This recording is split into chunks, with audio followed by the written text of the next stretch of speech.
Bienvenidos. Antes de empezar, yo creo que es mejor si podéis apagar las cámaras en primer lugar, y también en la esquina, para los que no estáis familiarizados con Zoom, en la esquina superior derecha tenéis las diferentes vistas que podéis tener. Si lo que queréis es concentrar la vista en el ponente, que creo que es lo mejor, tenéis que acceder a la opción vista del hablante. Como os digo, pues está en la esquina superior derecha, ¿de acuerdo? Si hay alguna pregunta, es mejor que la enviéis a través del chat y nosotros pues la trasladaremos a Antonio y a Ana para que la puedan responder. Bien, dicho esto, bueno, bienvenidos a esta sesión. En primer lugar, mi nombre es Amadeo Gensana, yo soy el director del área de Economía y Empresa de Casa Asia. Para los que no conozcáis, es un consorcio público que depende del Ministerio de Asuntos Exteriores, de la Generalitat de Cataluña, de los ayuntamientos de Madrid y de Barcelona. Trabajamos también con el Ayuntamiento de Valencia, que está en nuestro alto patronato. Y pues hoy, dentro de esta serie de webcasts que organizamos, tenemos pues el placer de contar con Antonio Liu Yang. Muy buenos días, Antonio, y muchas gracias por aceptar esta invitación. Y también de Ana Celno. Ahora les presentaré brevemente. Como sabéis, el webcast o webinar, en este caso, pues va a versar sobre aspectos culturales clave a la hora de tratar con China. Y, bueno, pues básicamente esto va a ser pues un avance, ¿no?, del curso que Antonio va a realizar a partir de la semana que viene, del día 22, y al que pues os recomendamos que os apuntéis, en caso de que básicamente pues tengáis interés, ¿no?, en tratar estos aspectos culturales en los negocios con China. Es un curso, además, pues que hemos puesto a un precio muy reducido, un precio de 40 euros, básicamente teniendo en cuenta las circunstancias también y que los tiempos pues son difíciles para todos, ¿no? En la sesión de hoy, por lo tanto, pues vamos a contar, en primer lugar, con Antonio Liu Yang, quien es un colaborador muy habitual de la casa y realmente pues un gran conocedor, ¿no?, de China. Por supuesto, Antonio es abogado de formación en China Desk, pero también pues comparte pues sus tareas de abogado con las tareas docentes y con las tareas de facilitador cultural. Estudió en la Universidad de Valencia Derecho, también es máster en habilidades directivas y, bueno, pues aparte de asesorar a empresas, pues se ha dedicado a sectores como pueden ser el e-commerce, el fútbol, y ha asesorado pues a muchísimas empresas, empresas grandes sobre todo, ¿no?, en todo lo que es la relación intercultural y la negociación con China. También hoy pues Antonio tendrá la colaboración de Ana Celno, quien es interculturalista también, es consultora de diversidad e innovación y en business partner en la empresa Intercultures. Entre los dos pues van a dar esta sesión, que espero que sea de interés para todos.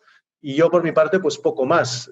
Simplemente pues cederle la palabra a Antonio y a Ana, agradecerles muchísimo que, bueno, pues tanto la participación en este webinar como el curso que posteriormente organizaremos. Y Antonio, pues the floor is yours, la palabra es tuya. Venga, adelante. Muchas gracias, Amadeo. Siempre es un placer colaborar con vosotros. Y como muy bien has apuntado, esto simplemente es una pincelada sobre el curso que va a empezar el día 22. Muy bien, sin decir más cosas, voy a intentar compartir mi pantalla y vamos a empezar con el pequeño PowerPoint que he preparado. Bienvenido, bienvenida otra vez a este webinario. Vamos a ir pasando. Como decía antes Amadeo, mi nombre es Antonio Liu Yang, abogado China Desk, facilitador intercultural, y en esta ocasión Ana será mi host, interculturalista, mi mentora, como siempre digo. También es verdad que durante la sesión, como tenemos siempre, casi siempre los móviles a la mano, podéis tuitear cualquier cosa. Con mención a Casa Asia, a Antonio Liu Yang, si queréis, y a Ana Celno, Ana con 2 Ns y Celno con Z. Muy bien. Ana, yo tengo una pregunta para ti. Eso, ya os he dicho antes que es mi mentora. Yo sin ti no sabría lo que es una competencia intercultural, una dimensión cultural, y es una historia muy bonita que hace 10 años tomamos un café, ¿no?, en Coworking Valencia y nos conocimos ahí. Y yo hablaba con mucha pasión sobre China. Y ella me paró en medio del café tan apasionada, me dice, wait, dice, ¿tú sabes que puedes cobrar por ello?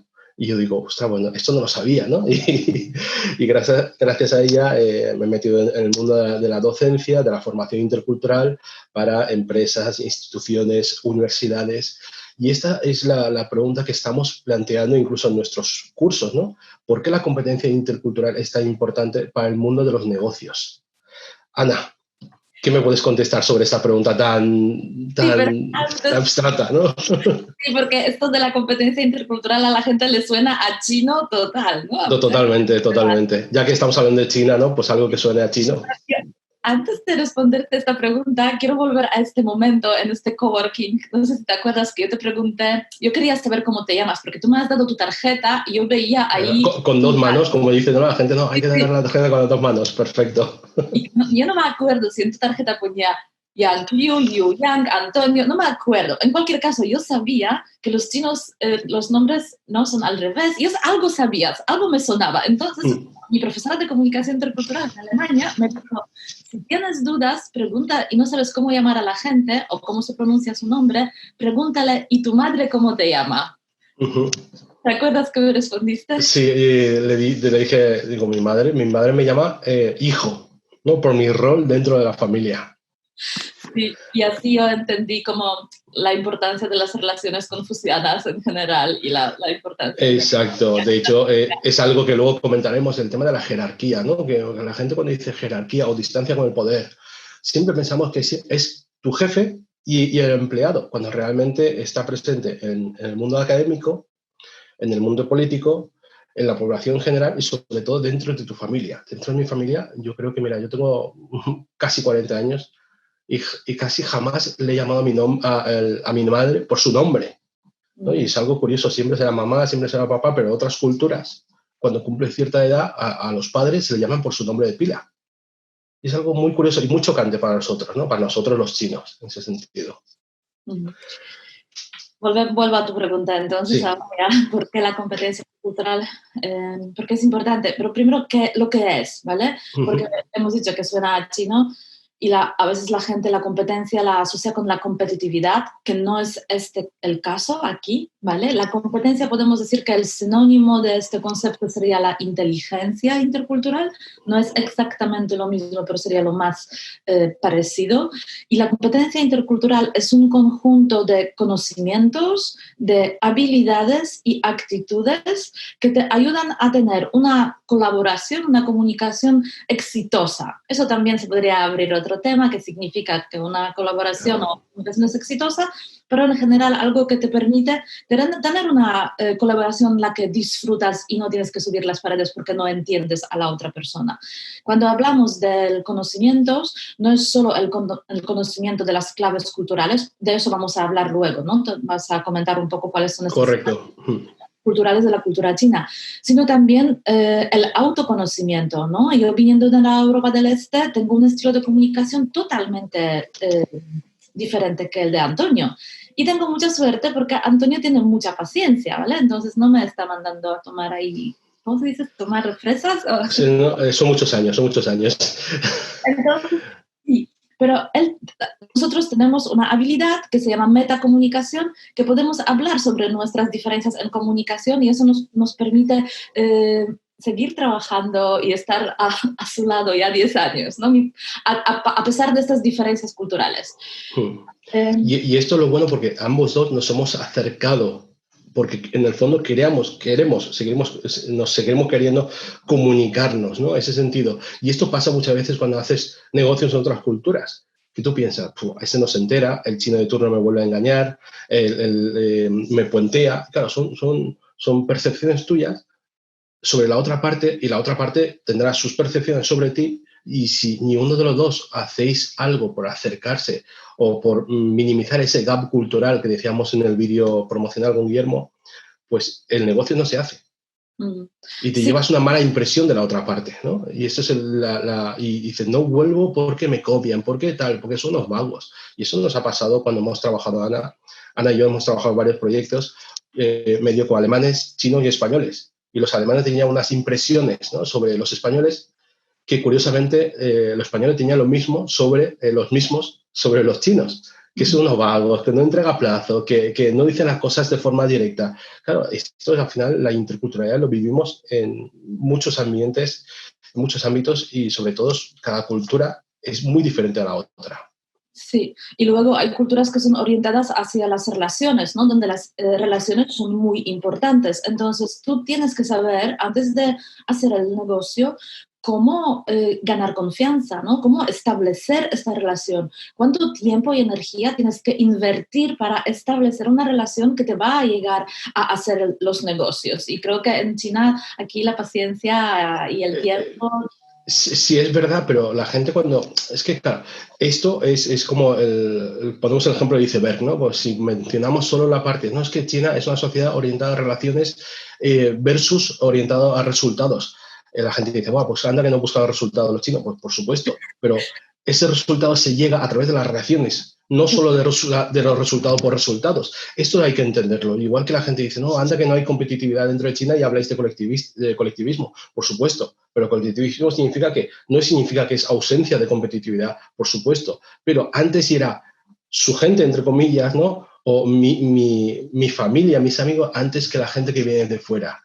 Y podemos saltar ese círculo, ¿no? Desde soy un laogai, un extranjero en China, y cómo me puedo acercar a la persona de China que realmente me interesa hacer negocios, hacer vida o cualquier cosa. Y esto se puede conseguir, ¿vale? Creo que en la sala de espera hay muchísima gente con muchísima experiencia en China. Si tenéis alguna pregunta, lo podéis escribir directamente en el chat, me lo mandarán y comentaremos durante la presentación o después, ¿vale? Los que están en la sala de espera no te ven. No me ven. En la sala de espera. Vale, no pasa nada. Entonces la pregunta a todos, aunque no me vean, es ¿las marcas internacionales se adaptan al mercado chino? Y es una gran pregunta a todos y vamos a ver la contestación. Bueno, como solo te veo a ti, Ana, te voy a preguntar a ti. Ya sé que te suena chino esto y es verdad. ¿A qué te recuerda? ¿A qué logo te recuerda? Una empresa que tú has trabajado con. Esto es, no sé si voy a pronunciarlo bien, pero va a ser como Coca-Cola. Bueno, te aceptamos como buenas que es Coca-Cola, efectivamente. La primera, más o menos, se te entiende. Tienes un acento más de Polonia, pero se te entiende, ¿no? Y esto es la primera adaptación, ¿no? Porque presumimos que todo el mundo conoce Coca-Cola, y es verdad que todos conocemos Coca-Cola. Y en China, la gente que ha visto en China es una maravilla, es un mercado maravilloso para todas las bebidas azucaradas, basado en té, en sabores diferentes, y Coca-Cola es uno de ellos, y han tenido que adaptarse fonéticamente, semánticamente, desde el logo y de los sabores, porque aquí estamos acostumbrados a mencionar el segundo producto de Coca-Cola, pensamos que es Fanta naranja o Fanta limón. Aquí este mercado en China es el Sprite. Y el Sprite, si habéis tenido ocasión de tomarlo en China, sabe mucho más dulce que el Sprite que tenemos aquí. Por lo tanto, vemos varias adaptaciones, desde el nombre hasta el sabor de sus productos. Otras adaptaciones del nombre y el contenido. Vemos Carrefour, IKEA. Carrefour vende cosas de granel que será imposible pasar a la sanidad aquí en España. Os lo digo ya. Y los años, ahora ya no, pero en sus años vendía hasta cigarrillos. ¿No? Es algo que choca como europeo cuando llegas a China y dices, ostras, está vendiendo estas cosas y además en sus lineales aparecerán muchísimos productos con sabores muy, muy raros, bueno, perdón, raro desde el punto de vista occidental, diferentes, y es algo, creo que en el mercado chino pasa mucho, que es cuando algo se pone de moda, lo metemos en todo. De hecho, en los últimos años se ha puesto de moda el aguacate y ahora te encuentras las papas con sabor a aguacate, champú basado en aguacate, etcétera, etcétera, ¿no? Y de hecho, he leído hace poco un informe del cultivo de aguacate, porque si decía que China, si seguía consumiendo tanto aguacate, no habría suficiente. Un estudio muy, muy raro, ¿no? Y luego he puesto el logo de IKEA, que también tiene su nombre en chino. IKEA es verdad que hace clones, ¿no?, de sus tiendas por todo el mundo.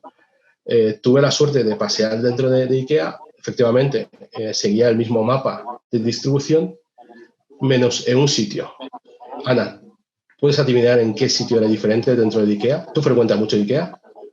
¿El restaurante o el baño?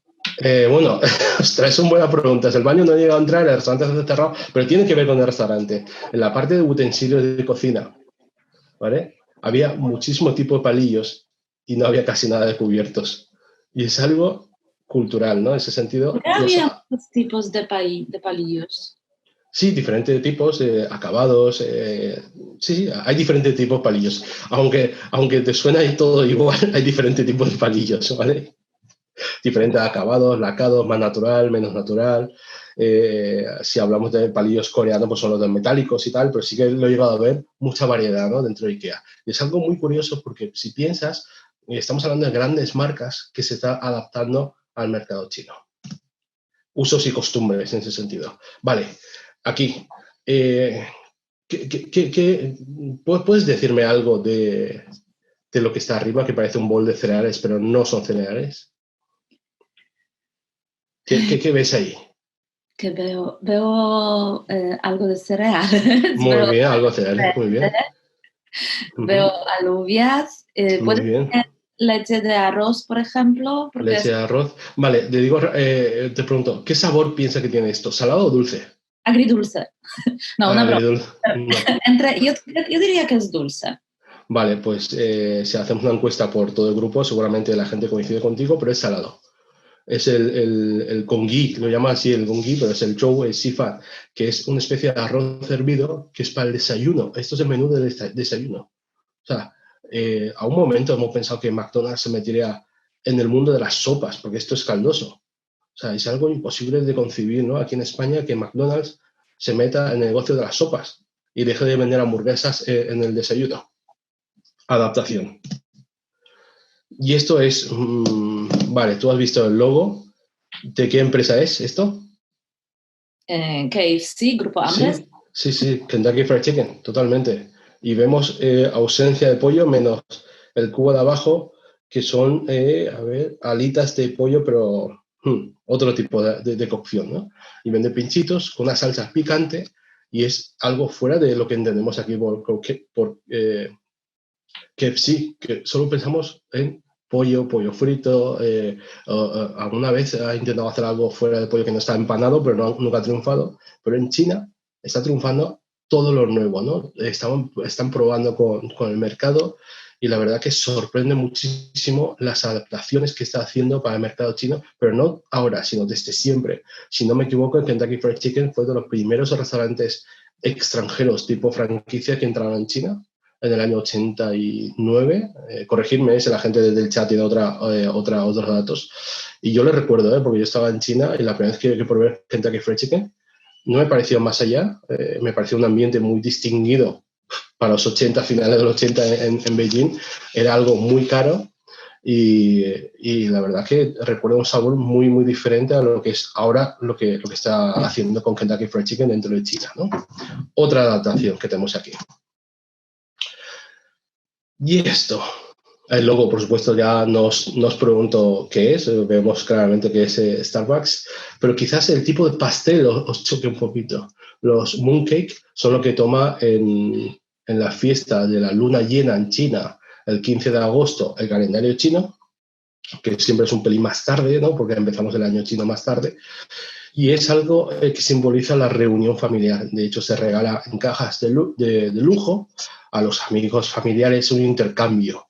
Por lo tanto, Starbucks, que ni siquiera adaptaron sus cafés para entrar a China, es decir, vamos a vender café en un país que toma mucho té, vamos a entrar con café y hemos triunfado, pero sí que nos adaptamos a vender nuestra repostería en momentos muy concretos del año, ¿no? Es decir, una festividad que en China se celebra muchísimo y vamos a meter unos pastelitos que es de la cocina china con nuestro sello, con nuestra marca.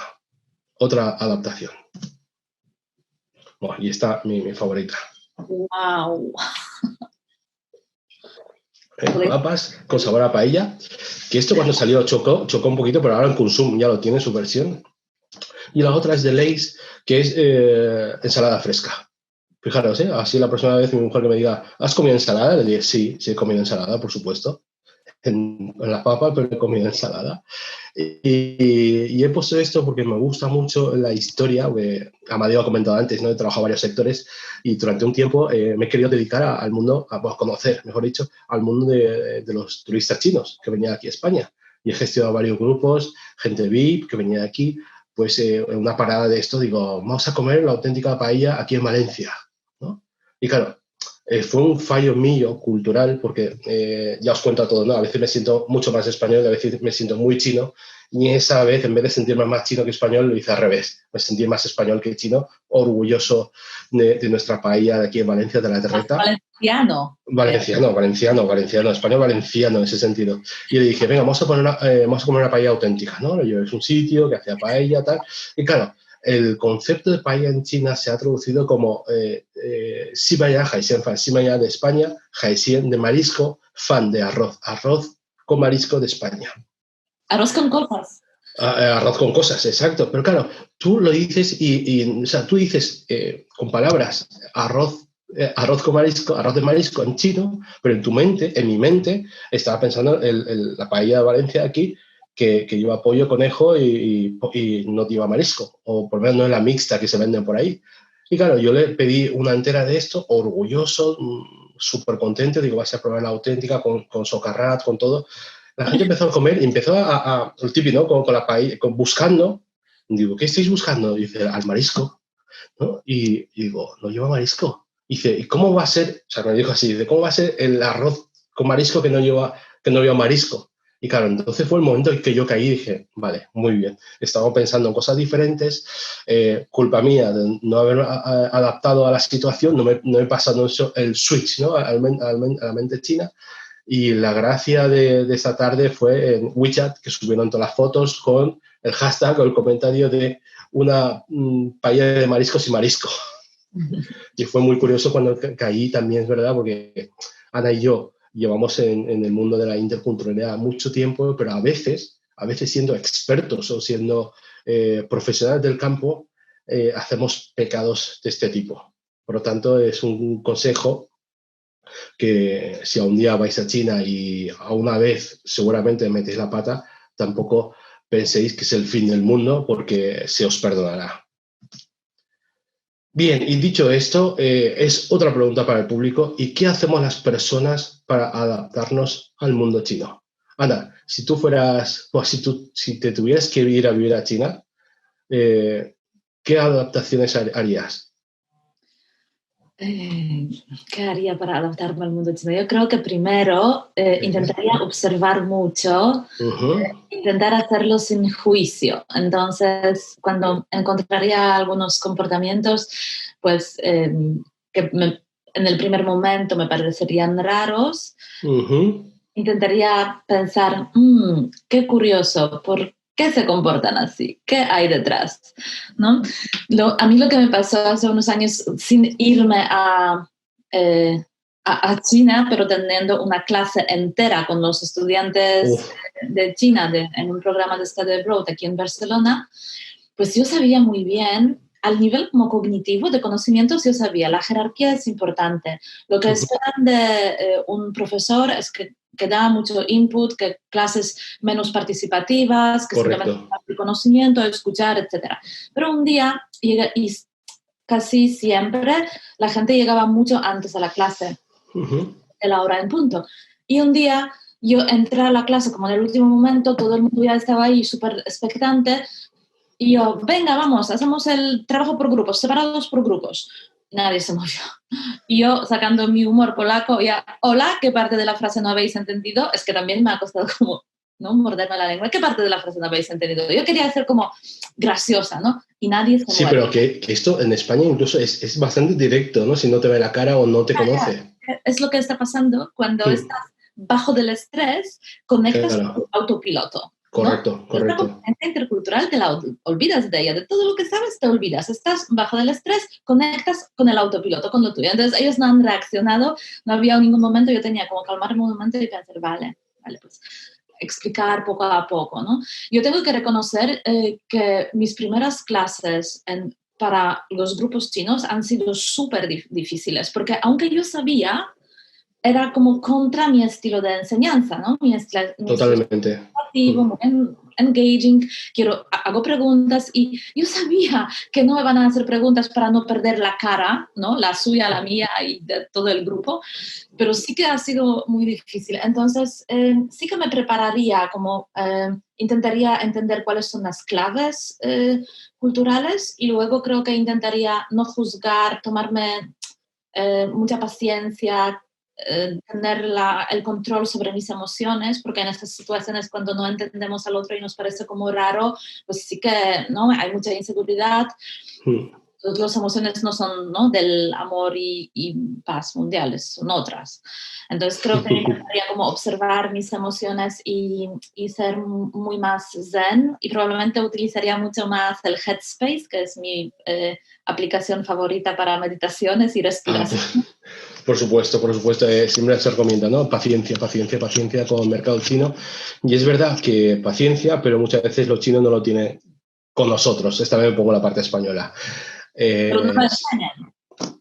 ¿El qué, perdón? No enseñan que no tienen paciencia. O tú dices que los chinos tienen paciencia. A veces pierden los papeles, pero ya veremos que hay una agenda oculta muchas veces, pero la idea es que parece que no tiene prisa para ciertas cosas, porque cuando hablamos de proceso de negociación, ahora ya saltamos a la parte de negociación, ese tira y afloja muchas veces, la percepción del tiempo es totalmente diferente, ¿no? Sí.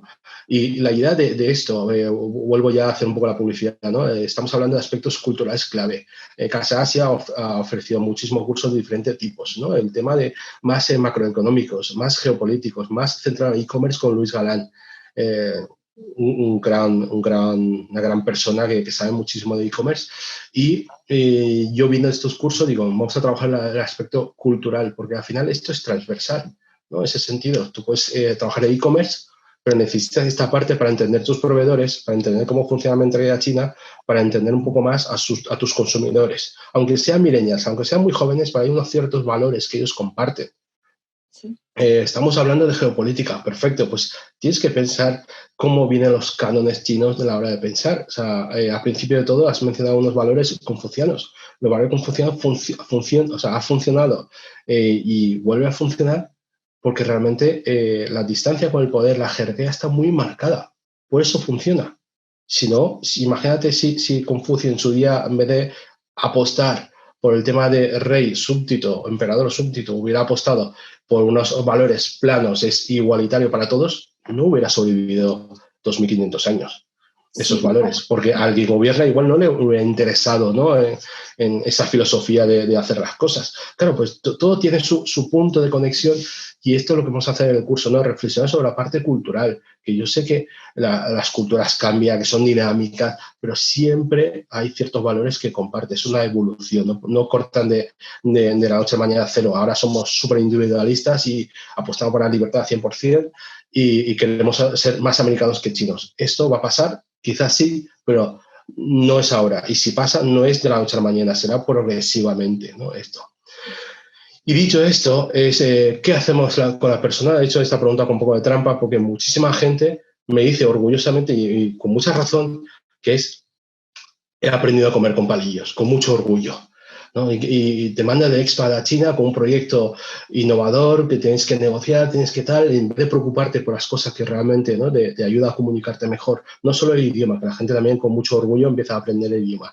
Dice, no, es que me acostumbro a la comida, empiezo a comer picante y además como con palillos, ¿no? Digo, sí, eso está muy bien, pero baja un poco más del iceberg, ¿no? Vete a la parte que no ves, cómo te comunicas. Ya estás decodificando lo que no dice tus compañeros chinos.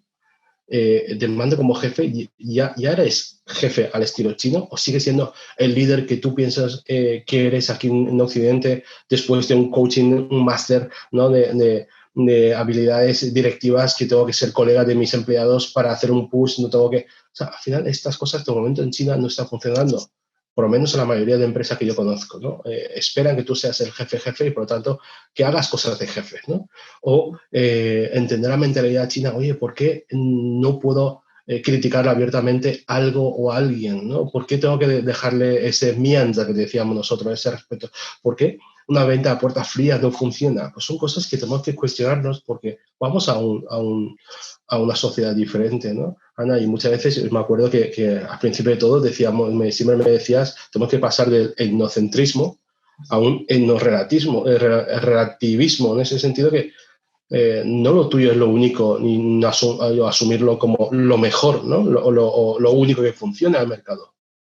Antonio, un ejemplo que me acabo de acordar, lo que me contaste hace unos meses, pocos meses, porque aquí estoy segura que en este webinario hay mucha gente que sabe que adaptarse es mucho más que comer con los palillos, ¿no? Sí. Y conocen el concepto de guanchi. Estoy segura que hay mucha gente que sabe qué es el guanchi, ¿no? El network de nuestras vidas. Exacto. Mucha gente, aunque ya sabe que existe algo que guanchi, te va a decir, pásame tu guanchi, porque piensa que... Quiero que lo cuentes porque incluso has escrito un artículo en sobre porque eso fue el momento que yo me perdí los papeles y me enfadé, ¿no? En ese sentido. Bueno, cierro con esa imagen. Me ha venido la imagen de a comer con palillos porque es algo muy recurrente, que digo que está muy bien, pero tenemos que verlo más allá de comer con palillos. Y esta foto está capturada de una campaña que lanzó Dolce & Gabbana hace casi un año, y fue una cagada monumental en el mundo chino. Ya lo comentaremos durante el curso, es lo que no hacer, ¿no? Mejor dicho, lo que no hacer. No es solo poner una actriz china, un modelo china comiendo con palillos unos paquetes, ya somos Chinese friendly o ya somos pro China. No. Hay muchas lecturas, muchas capas donde tenemos que distinguir lo que está bien o lo que no está bien, o mejor dicho, cómo poder reaccionar la parte china. Y dicho esto, que has mencionado Quanxi, las claves culturales, ya hemos dicho que son esenciales, necesarias, ¿no, Ana? Y si quieres pasamos directamente al Quanxi, que me encanta. Esto es una lámina de Liu Yang, una chica china-alemana, ¿no? que sacó este libro de comparación de East meets West en el 2006. Se llama Casi igual que yo. Y los dos hemos trabajado para Intercultures. Fíjate qué curioso. Anda que no hay chinos en el mundo. Que los dos se llamen de la misma forma y los dos hemos trabajado para la misma empresa de Alemania. Es súper curiosa, ¿no? El destino. Y desde entonces, pues cuando fui a Alemania me compré su libro, el juego que está basado en ese libro, y lo presento, ¿no? Lo utilizo en mis formaciones. Ella lo que ha hecho es, seguramente mucha gente ha visto estas láminas. La parte azul para ella significa Occidente desde el punto de vista alemán, y la parte roja es China, Oriente, Oriente, Asia, desde el punto de vista chino, la parte rojo. Y estamos hablando de networking. Lo que decía Ana era un caso real que por LinkedIn la gente te añade y te pide, lo primero que te dice, oye, he visto que trabajas en el mundo del fútbol, cosa que yo he salido ya este año. Me dice, ¿tienes contactos con clubes chinos? Directamente, así, o sea, ni buenos días ni nada. Y le contesto amablemente que ya no estoy en el mundo del fútbol, así, con la pregunta abierta, a ver lo que me contesta. Me dice, sí, pero has trabajado. Digo, sí, pero ya no. Dice, pero entonces pásame tus contactos. Y fue el momento que yo me encendí un poquito porque dije, joder, me pide contactos directamente, así. Y cuando le digo que yo no estoy directamente, va a mis contactos, y le dije amablemente por el chat, digo, te voy a plantear este caso, ¿no? Solo dije así. Digo, si yo te pasara un contacto mío, el contacto, lo primero que va a hacer es preguntarme a mí sobre ti. Me pedirá las referencias. Dice, oye, ¿de qué conoces a esta persona? Y yo, sinceramente, lo voy a decir, pues me acaba de preguntar por el chat si conocía a alguien y te he mandado tu chat. O sea, pensar en esta situación que yo creo que casi en ninguna cultura es aceptable eso, ¿no? La China mucho menos, porque uno, ¿qué pasa ahí? Yo estoy pasando unos datos no confidenciales, pero privados, de mi agenda, de mi Quanxi, de mi red, a una persona que acabo de conocer por internet. O sea, yo credibilidad cero. O sea, yo quedo mal delante de mi contacto. Y si tú vas en nombre mío a agobiar a mis contactos, mi contacto, primero digo, oye, ¿este tío lo conoce de verdad o es...? No lo he mandado yo, simplemente... Y dice, entonces, ¿para qué le das tu contacto, no? Yo le dije, aunque te den mis contactos, no te van a hacer caso, porque el Quanxi no es algo que se tiene, sino que se tiene que mantener. O sea, si tú vas a la Feria de Cantón, que ahora ya no podéis ir, que es virtual, y volvéis con 500 tarjetas de proveedores y tal, no, mira, ya tengo Quanxi, ya tengo 500 tarjetas, ya tengo 500 amigos chinos. No es así. O sea, estas 500 tarjetas tienes que seleccionar muy bien, tienes que estar en contacto, tienes que alimentar estos contactos para que el día de mañana deis un paso más adelante para hacer negocios, para hacer cualquier cosa. Esto es la base. Esto es la base. Y la frase que le solté, creo que al chico como último, es bastante fuerte, pero bueno, lo puedo compartir, que es, aunque te regale mis hijos, no te van a llamar padre.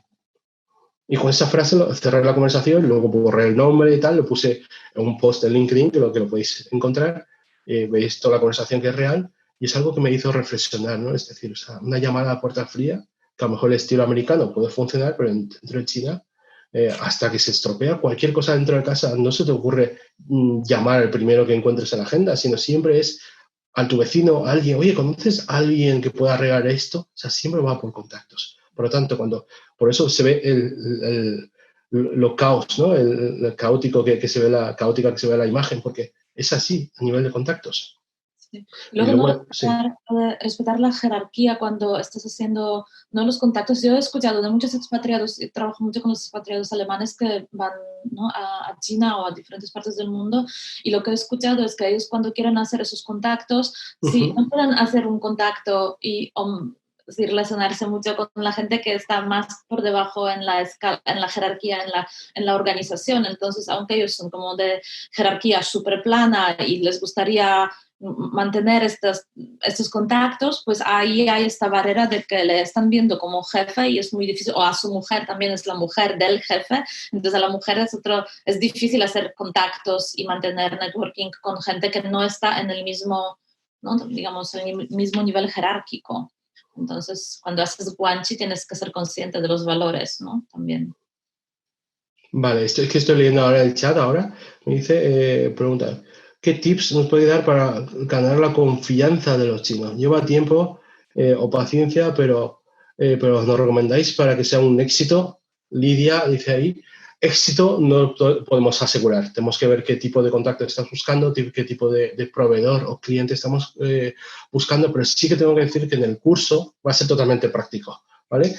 Si no, os pasaba un vídeo grabado en casa, en voz, pasando el PowerPoint y ya está. Va a ser muy práctico, vamos a hacer grupos de trabajo, vamos a aprovechar las ventajas que nos da el Zoom, ¿no? Que estamos en diferentes partes del mundo, pero podemos trabajar al mismo tiempo.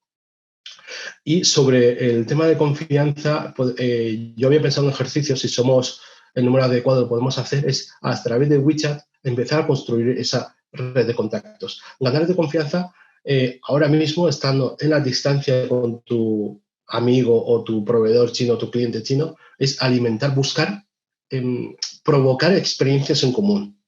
Y hay un ejercicio que vamos a decodificar lo que tiene desde el punto de vista España y China en común, y desde ahí empezamos a bajar, a buscar conexiones desde lo personal, desde lo social, desde lo nacional. Y es un ejercicio que Ana me conoce, que hacemos en nuestra formación offline, y la gente al final se da cuenta, ostras, tenemos tantas cosas en común, voy a empezar por aquí.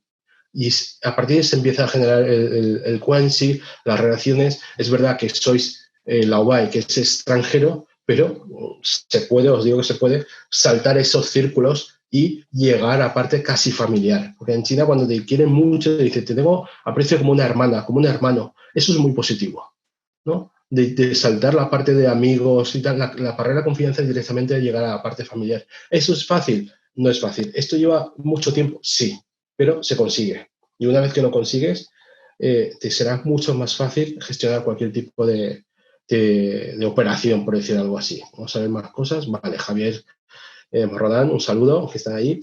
Perfecto. Seguimos con esto. Voy a tener el chat un poco más abierto. Vale, lo dejo ahí medio flotante. Otro de los aspectos, Ana, que hemos comentado antes, es el tema de la jerarquía, ¿no? Seguramente, me atrevo a decir, los grupos de estudiantes chinos que has tenido en tu programa de Study Abroad, tú has tenido varios grupos, ¿no? Americanos, mixtos, ¿no? Mixtos y chinos. ¿Qué diferencia has visto tú el tema del trato con el profesorado, contigo, tú siendo la maestra, la profesora? ¿Cómo ha sido en el aula, ¿no? Esa distancia se percibía con diferentes grupos? Sí, muchísimo, muchísimo, muchísimo, de verdad. Y luego cuando los alumnos, cuando yo he preguntado por la diferencia, también qué es lo que ellos, a los alumnos chinos, cuando no había, en otro grupo, cuando no habían los estadounidenses en el aula, ellos decían que...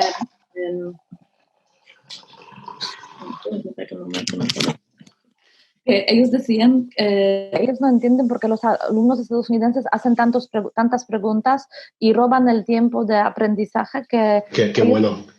Que los chinos prefieren aprender del profesor o de la profesora y escuchar, y se ponían como un poco incómodos cuando o los alemanes o los estadounidenses estaban haciendo preguntas, ¿no? Entonces, sí, la manera de aprender es totalmente diferente, ¿no? El estilo de enseñanza es muy diferente en ambos países, y sí que los alumnos se ven un poco como diosa y tú siempre tienes razón, ¿no? Y apuntan todo. Sí, de hecho, a mí me llegó a decir, porque en mis clases ya os veréis, la gente que se apunta ahora al 22, es muy participativa. ¿Por qué? Porque el que da la clase, el docente, facilitador, mentor, en ese sentido, puede conocer mucho. Pero luego se tienen que retroalimentar también de la opinión de los alumnos, que saben menos, por supuesto, bueno, en algunos casos, pero compartir su experiencia, ¿no? Es muy rica para el resto de alumnos. Quizás la duda que tiene uno, si el resto se había callado porque no han querido preguntar, se han resuelto ciertas dudas. Y esto con alumnos chinos no ha pasado, ¿no? Y esto es un pequeño ejemplo que la jerarquía no penséis que es solo dentro de la empresa, sino dentro del mundo académico se ve muchísimo. Desde el título que se le da a la persona que está haciendo la docencia, profesor, profesora, no sé si a un alumno chino directamente te ha llamado Ana, sin tu permiso de dárselo.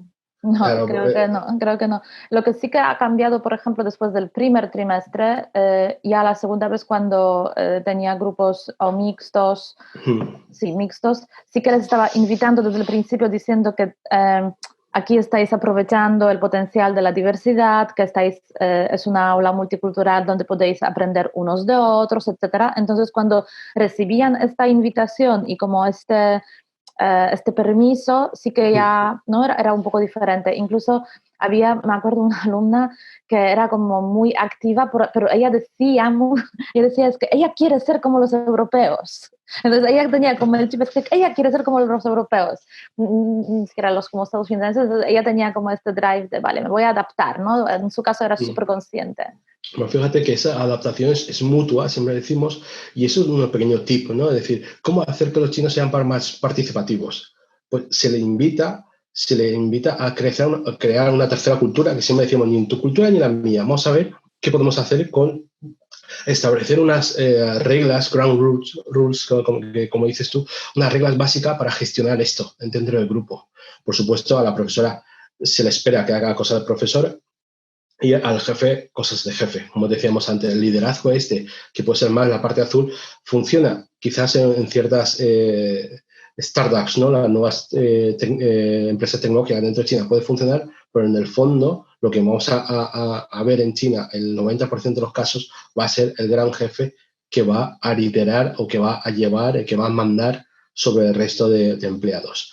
También es verdad que durante el curso veremos más aspectos de estos, como con la veteranía. ¿Qué está pasando con la veteranía? ¿Qué está pasando con la gente que cumple 50 años, por ejemplo?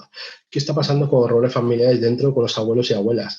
¿Qué está pasando con el tema de la política, por decir algo, ¿no? ¿Qué está pasando con todo esto que tiene que ver con la distancia con el poder? Y sobre todo, Ana, es lo que tú siempre me recomiendas, pero no es solo desde arriba hacia abajo, sino es al revés. ¿Qué pasa con los feedback que está dando la gente de abajo hacia arriba? ¿Llega o no llega? ¿No? La percepción que tiene el alumnado hacia el profesor, que yo en mis casos, yo he dado clases a empresarios chinos afincados en España, 20 años, digo, pues sus costumbres habrán sido diferentes, ¿no? Ahora querrán más tener una clase más de pensamiento crítico, ¿no? De debatir lo que está pasando. Y la primera clase se quedaron tan callados que me incomodó tanto que acabé antes de tiempo la clase y no tenía más material preparado para esta clase. Y quería generar un debate y no se arrancaba, ¿no? Y luego vino una chica en privado, me lo dijo en privado, fíjate el tema, en vez de decir todo en la cara, ¿no? Delante de todos, en privado me dijo, es que en nuestro modo de aprendizaje, hablando en general, en nombre de todos, es que queremos que el profesor nos dé dando materia que no podemos asimilarlo, que no nos dé tiempo ni siquiera de apuntar todo lo que está diciendo el profesor. Digo, ¿cómo puede ser eso? Esto no es productivo. O sea, si os doy más de lo que podéis digerir, no es productivo ni para ti ni para mí. Y eso es lo que quería, ¿no? De llevarse una libreta como en apuntes, que la ha asimilado o no, ya es otra cosa, pero con la sensación, ¿no? Con la sensación que, wow, el profesor sabe muchísimo y me ha llamado de palabras durante 2 horas. Sí. Y es lo que apliqué en la siguiente sesión. Es súper interesante el ejemplo. ¿Sabes también por qué? Porque es otro ejemplo de que al nivel cognitivo tú lo sabes, tienes el conocimiento y luego cuando estás en el aula se te olvida, porque yo me acuerdo que esto era como tu primera sesión, ¿no? Como el guest speaker y venías de dar clases a otros colectivos, no a colectivos chinos, ¿no? Entonces quizás esperabas que la dinámica de la clase se va a repetir y no era el caso. Yo lo que también he observado es, porque China es enorme y vosotros lo que estáis aquí lo sabéis mucho mejor que yo, muchas diferencias entre Shanghai y otras regiones entre alumnos en cómo se comportan, un poco como más, no sé, westerns, en el sentido de más participativos. Estas universidades, la Universidad de Shanghai, ahí me llamaba mucha atención, veía la diferencia, que eran como más extrovertidos o más participativos. También, por supuesto, depende, ¿no? De la escuela, si es una escuela de negocios. Sí, pero... Claro, de la escuela, del entorno, del colectivo. Imagínate que 2 personas, o 3 personas de un grupo de 10 sean participativos. Esto contagia al resto del grupo, ¿no? Y viceversa. Y esto lo podemos trasladar en el ambiente del trabajo, en vuestra vida privada en China. Aquí tenemos otra pregunta de Albert, que dice, ¿qué importancia tiene el conocimiento del idioma? ¿La utilización del intérprete o traductor enfría las relaciones? Aquí hay 2 cosas, ¿no? Perjudica de la creación del Guanxi propio. Perjudica, depende de cómo lo enfoquemos.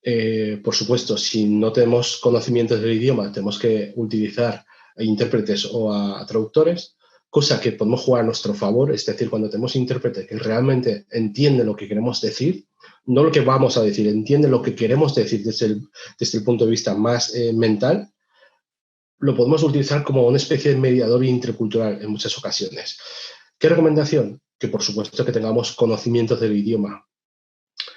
Mucho o pocas ya depende de la pericia de cada uno y de los años que le inviertas. Se dice que los años que puedes invertir para hablar bien inglés es solo el nivel básico de chino. Estoy de acuerdo y no estoy de acuerdo, porque he visto muchísima gente española que habla un chino perfecto. No sé si está en el seminario aquí mi amiga Carla, que Carla, tú cierras los ojos y parece china, ¿no? Ana, tú la conoce, que hemos trabajado en varios proyectos. Aquí, que me ha saludado antes, Javier Marrodán, también tiene un nivel muy bueno de chino y además con él, cuando hablo, me gusta mucho porque tanto escrito como habla, te dice la construcción, o sea, de la frase, ojo, que es en chino, pero las palabras que quizás no lo sabe decir o no lo dice bien, lo dice en castellano. Pero utiliza la construcción de la frase en chino. Es súper gracioso y me encanta porque sus mensajes siempre están mitad en chino, mitad en castellano. Y está muy bien, ¿no? Porque él es algo que me gusta mucho de él porque cuando tiene ocasión de utilizar el chino, lo hace y no tiene vergüenza.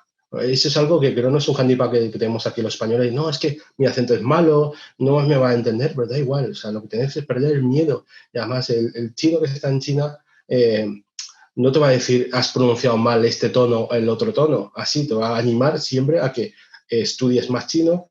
Y es posible. Aquí antes he visto en el chat también a Ima San Juan, que es profesora de chino y tiene un nivel de chino. No sé si Yolanda, que está aquí también, que he visto que se había apuntado, ella es abogada, trabaja en Changsha, en China, y tiene un nivel de chino impresionante también, que son ejemplos, ¿no?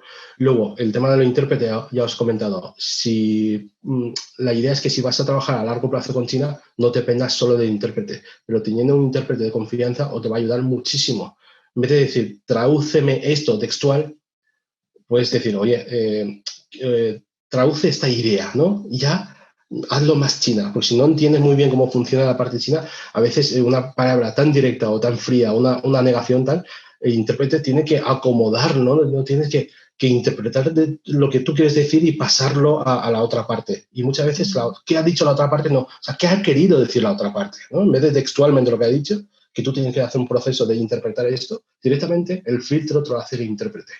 Sí, y eso es súper importante. Yo soy traductora de la segunda carrera, y un buen intérprete lo sabe, que no se traducen las palabras, que se traducen las ideas, ¿no? Y los conceptos. Pero hay muchos intérpretes o traductores que simplemente han estudiado idiomas y se han convertido en intérpretes y no tienen la experiencia y no tienen los conocimientos de la traducción o interpretación. Entonces creo que es muy importante aquí buscar... Es una carrera de 5 años, por supuesto. Pues, o sea, sí,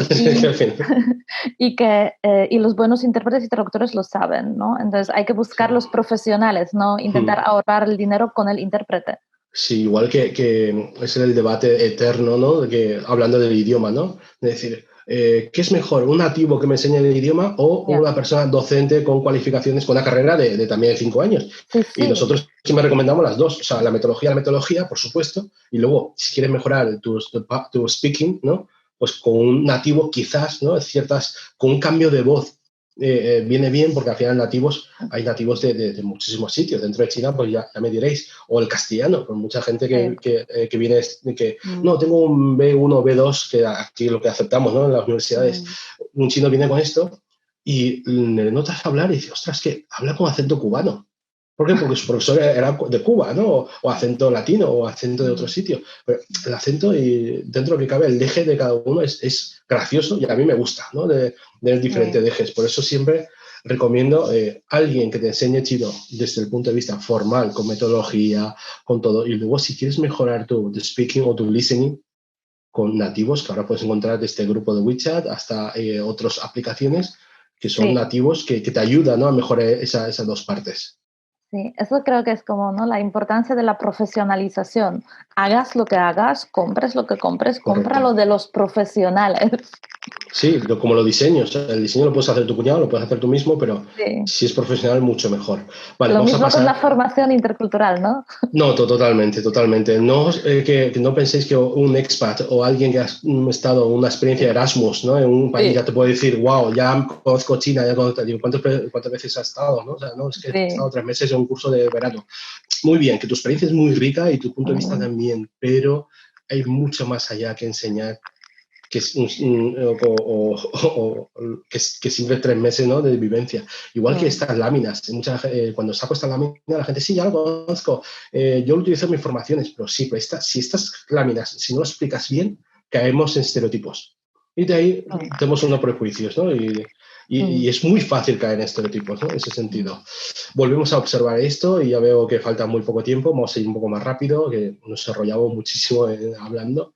Parecemos más la parte roja, ¿no? Que damos la información muy dando vueltas en vez de una opinión directa. De hecho, aquí en Europa, Ana, de las culturas nacionales más directas, podemos decir que sea Holanda, ¿no? Es uno de los países más por encima de Alemania y otros países. De hecho, hicimos hace muchos años una prueba en un grupo de estudiantes internacionales y le dimos una tarea y era un feedback a un compañero que no estaba haciendo bien el trabajo. La parte china, ¿no? Decía, saltaba unos valores, ¿no? Resaltaba unos valores, decía, mira, los dos somos chinos, si no haces bien ese trabajo, perdemos cara, tú y yo, no como a título personal, sino como chinos, pensará que los chinos somos unos vagos, en plural, siempre en primera persona del plural, y resaltaba unos valores patrióticos, ¿no? No podemos perder cara, si tienes alguna dificultad, yo te puedo apoyar, porque resaltaba unos sentimientos muy buenos.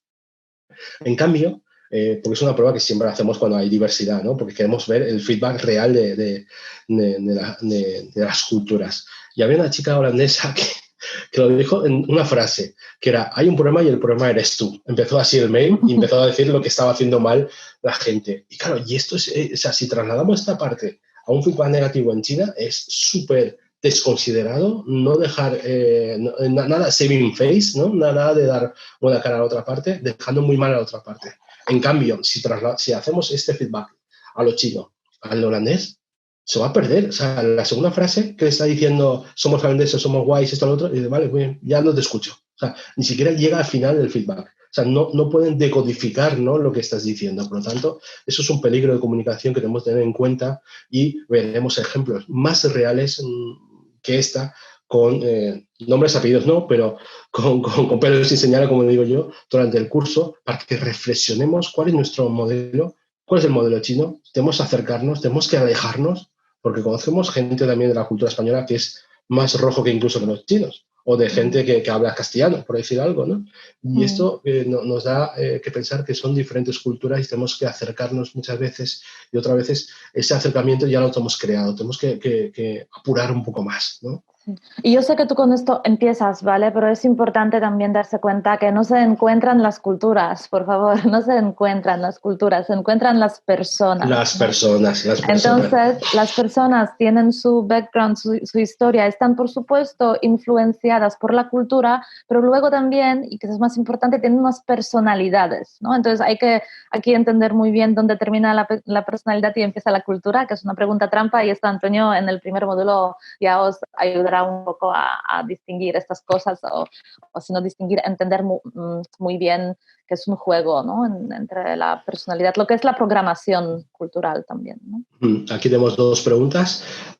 Voy por la última, que se me acaba de saltar. Es muy buena esta. La cultura latina, no tan diferente a algunos aspectos de la China, familia, etcétera, ¿nos da ventaja respecto a la cultura anglosajona? Ana, yo sé que a ti no te gusta el triángulo de Lewis, pero sí que es verdad que nos acerca, somos 3 puntos diferentes, pero en ese sentido sí que es verdad que tenemos ventaja y desventaja. En ciertas cosas sí que somos más parecidos, pero es lo que te acabo de decir, es que nos pasamos de parecidos. No, sí, es que es verdad que no, ¿vale? Que el modelo no me convence, pero sí que es lo que estás diciendo, estoy totalmente de acuerdo. Simplemente no me gusta el modelo, pero lo que tú estás diciendo sí que...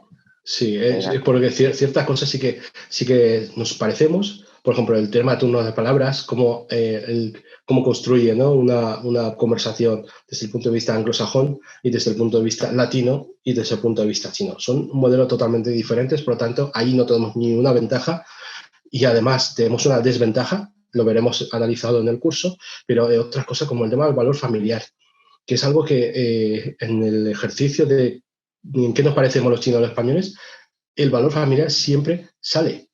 Y de hecho, ese valor familiar en el mundo anglosajón no es tan acentuado.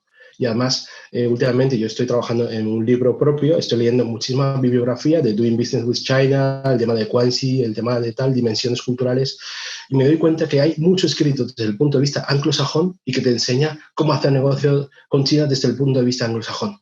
Pero claro, si aplicamos este manual desde el punto de vista español, primero tenemos que ajustarnos nuestros patrones de comunicación al anglosajón y luego de ahí pegar el salto a China, cosa que no tiene ningún sentido. Por lo tanto, yo estoy haciendo algo desde más el punto de vista español y espero que vea la luz después de unos meses. Más cosas. Si pasas en China, el slide. Sí. Porque si pasas el slide. Sí, paso el slide. Puedes explicar ya qué es lo que hay en cada módulo, viendo el tiempo. Sí, es verdad, sí, tienes razón. La pregunta es, ahora vuelvo otra vez, ¿ha sido productiva la sesión? Espero que sí. Por lo tanto, vamos a presentar el curso online de Cross Cultural Business with China. Lo daré yo, pero yo he visto muchísimos amigos que se han apuntado, por lo tanto voy a tirar también de amistades para explicar ciertas partes que ellos son el experto en estos temas, ¿no? Amadeo ya ha soltado el precio al principio de todo. Son 5 sesiones, 5 viernes. Intentaremos que la sesión sea de 1 hora y media, 2 horas. Por lo tanto, son unas 10 horas. A ver, voy a pasar a la siguiente. Sí, ahí tienes los módulos. ¿Ya ha pasado? No. Vale, aquí. La primera sesión vamos a ver vamos a analizar China en la actualidad, ¿vale? Que aquí hablarás también, ¿no?, de las diferencias generacionales, que creo que no lo hemos nombrado, ¿no? Sí, pero hay muchas generacionales. De hecho, ahora que nosotros decimos, no, los millennials, pues en China están los millennials y los chillennials. Por lo tanto, de hecho, aplicaciones que a mí me pilla ya viejo y es un boom en China. O sea, yo empecé hablando de China cuando no teníamos ni WeChat. Pues en muy poco tiempo ahora tenemos TikTok. Y TikTok está rompiendo el mercado. Y la verdad que hay muchas cosas que no entiendo, ¿no? Ojalá que a un chileñal me pueda echar una mano con esto. Luego hablamos en la sesión 2 de las dimensiones culturales entre China y España. Vamos a analizar, ¿no?, qué tenemos en común, qué tenemos diferente y cómo podemos mejorar estos gaps culturales. Luego, la sesión 3, valores minerarios en la sociedad actual. Analizamos la China actual, sí, pero hay unos valores que siguen vigentes y se ha ido adaptándose a la sociedad actual. Luego, por supuesto, no podemos hablar de cultura sin separar del mundo de los negocios, porque la gente quiere hacer negocios con China. Vamos a ver tipos de negociadores que hay en China, según los perfiles, según sus valores, vamos a analizarlo y vamos a tener una estrategia en común de cómo trabajar con ellos. Y la última sesión nos apoyaremos también una pincelada, por supuesto, del protocolo, que os encanta el protocolo, pero siempre desde el punto de vista de los valores. No solo vamos a contar do's and don'ts, sino vamos a ver el qué, el cómo y el por qué. Y empezaremos por el por qué. Porque si no, o sea, si no conoces el motor de esos comportamientos y solo te memorizas que hay que entregar con 2 manos la tarjeta, pues al final pues os hago una lista de do's and don'ts, os paso el vídeo y el curso finalizado. No, vamos a analizar por qué de las cosas. Y algo novedoso que os decía, que el curso va a ser, no va a ser un monólogo, vais a trabajar y vas a conquistar China con tu plan de acción. ¿Qué quiere decir eso? Que vais a tener un workbook desde la unidad 1, donde vais a apuntar cosas y finalmente vas a hacer un plan de acción conjunto o individual para trabajar con mercado chino. Que quiero mejorar mi Quanxi con los chinos. Perfecto, vamos a trabajar con esto. Que quiero transmitir mis conocimientos porque soy profesor y quiero enseñar castellano, español a los chinos. Vamos a ver de qué forma podemos mejorar tus habilidades en esta cosa. Quiero hacer negocios con China. Perfecto, vamos a centrarnos en la parte de negocios y vamos a estar atentos a arquetipos de los negociadores que existen en chino, etcétera, etcétera, etcétera. Puede ser individual o puede ser colectivo. Dependiendo de la cantidad de gente que se apunte al curso, podemos hacer una cosa u otra. Y dicho esto, hoy, lo que hemos dicho hoy, lo que vemos probablemente en el curso, solo es la punta del iceberg, que es lo que vamos a conocer en China. Si os gusta este tipo de cursos, os recomiendo que estéis atentos a Casa Asia, en sus newsletters, en sus redes sociales. Tiene otros cursos, como os decía, sobre e-commerce, muy focalizado con Luis Galán, sobre geopolítica china y esta vez pues sobre más cultural.